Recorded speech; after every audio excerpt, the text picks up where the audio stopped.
Hello guys, ఇవేం కాయలో తెలుసా మీకు? ఇవన్నీ కరివేపాకు కాయలు. కరివేపాకు చెట్టు కాసాయి. ఇవి చాలా ఉన్నాయి చూడండి చెట్టు నిండా. ఇవి మేము చిన్నప్పుడు చాలా తినేవాళ్ళం. మాకు చెట్లు చాలా ఉండేవి, చాలా కాయలు వస్తుంటే అందరం కూడా మా ఫ్రెండ్స్ మేము అందరం కలిసి తినేది. ఈ కొన్ని సంవత్సరాలు బట్టి అసలు తినలేదు.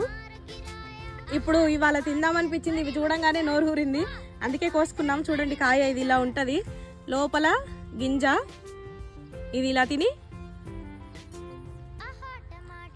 గింజ చుట్టూ ఉన్న ఫ్లెష్ తిని గింజ ఊసేయాలి. తొక్క కూడా తినం మనం. అట్లాగే మళ్ళీ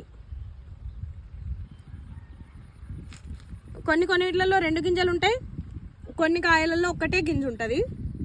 కానీ టేస్ట్ బాగుంటుంది, తీయగా ఉంటుంది, కానీ కొంచెం కరివేపాకు ఫ్లేవర్ ఉంటుంది. ఇది కూడా హెల్త్కి చాలా మంచిది. కరివేపాకు తింటే మన బాడీకి ఎంత బెనిఫిట్ అవుతుందో ఈ కాయలు తింటే కూడా అంత బెనిఫిట్ అవుతుంది. Thank you.